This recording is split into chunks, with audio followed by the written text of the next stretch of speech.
Ya pemirsa, kita akan menyaksikan jalannya pertandingan antara Indonesia melawan Vietnam. Kita lihat Kurnia Mega Hermansyah berikan bola pendek pada Beni Wahyudi, ke tengah Beni kepada Bayu Pradana. Bayu Pradana angkat langsung ke kanan kepada Andi Firmansyah. Andi Firmansyah melewati 1, 2, 3, 4, 5 pemain, angkat ke mulut gawang, ada bola Solota, sudut, sayang pemirsa, tidak masuk sayang, hanya melenceng di sisi kanan gawang dari penjaga gawang Vietnam, Nguyen Truan Man.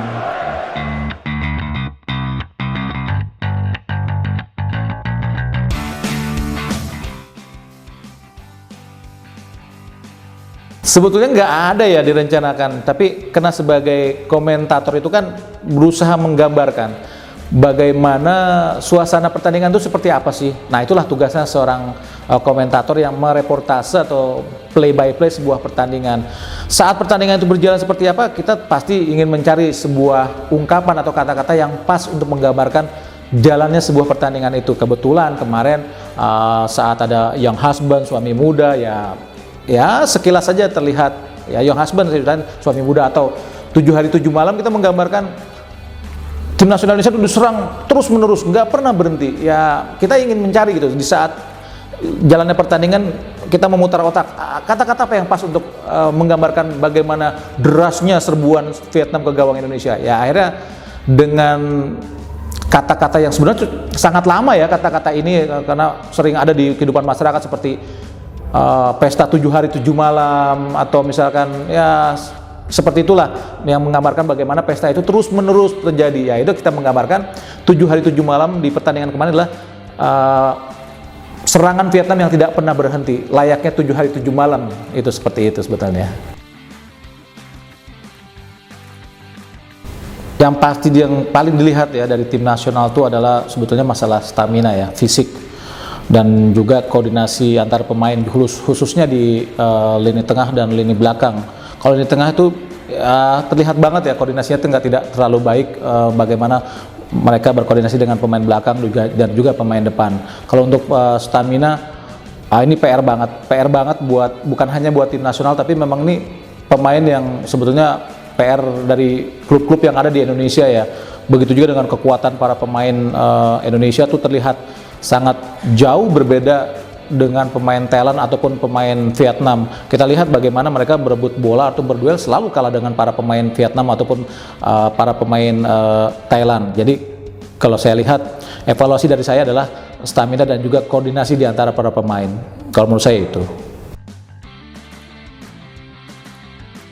Kalau buat saya, saat melawan Vietnam kemarin di 2 laga itu, saya merasakan lini tengah sangat kurang karena tidak ada jenderal di situ ya, bagaimana mereka mengkoordinasi atau memimpin lini tengah Indonesia untuk menjadi jembatan dari belakang dan juga dari ke depan. Itu terlihat banget tidak ada satupun pemain yang bisa mengatur hal seperti itu, termasuk sekalipun yaitu pada diri Stefano Lillipali. Lillipali pun terlihat tidak juga bisa komandoi lini tengah Indonesia, sehingga terlihat sekali di 2 laga semifinal di Pakansari dan juga di Vietnam, terlihat lini tengah ini tidak terlalu baik di 2 laga ini.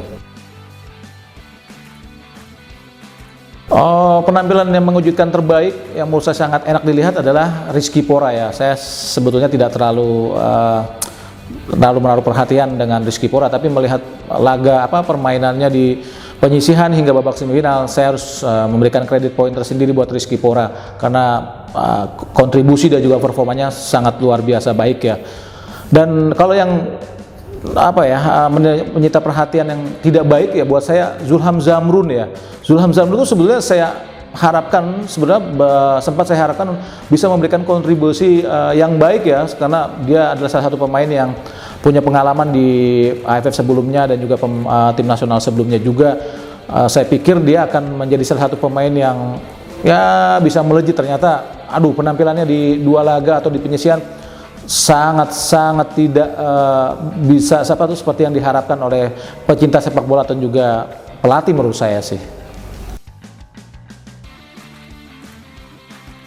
Ya awalnya sih memang kita tidak mau ya, bukan tidak mau ya, maksudnya sempat ragu untuk memilih Kurnia Mega, tapi ya ternyata penampilannya di 2 laga cukup baik, dan ya kita tempatilah penjaga gawang Kurnia Mega. Kalau bek kanan tetap Beni Wahyudi. Tengahnya harusnya menurut saya sih Fahrudin ya, dan yang mengejutkan saya salah satunya ada pemain belakang Hansa Muyama ya. Hansa Muyama juga menurut saya sangat baik.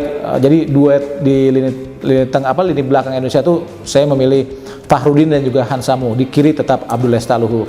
Nah, di tengah sebetulnya Bayu Pradana belum menunjukkan kapasitas sebagai pemain nasional yang luar biasa baik ya. Tapi untuk saat ini ya saya akan memilih di AFF ini Bayu Pradana berduet dengan Stefano Lillipali di tengah. Sedangkan di kanan ya posisi Andik atau kontribusi Andik nggak bisa dikesampingkan. Andik tetap di kanan dan Rizky Pora di kiri. Sedangkan di depan kalau saya memakai pola 4-4-2, di dua di depan saya harus memilih Boas Solosa dan juga Ferdinand Sinaga. Kalau di Pekansari, saya pikir Thailand sebagai juara bertahan pasti ingin mencuri poin di sini.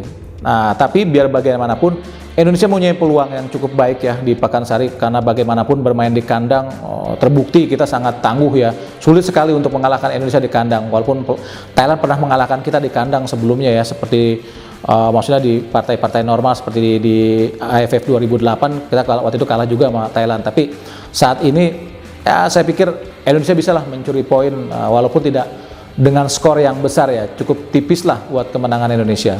Ya mungkin 1-0 atau 2-1 buat kemenangan Indonesia.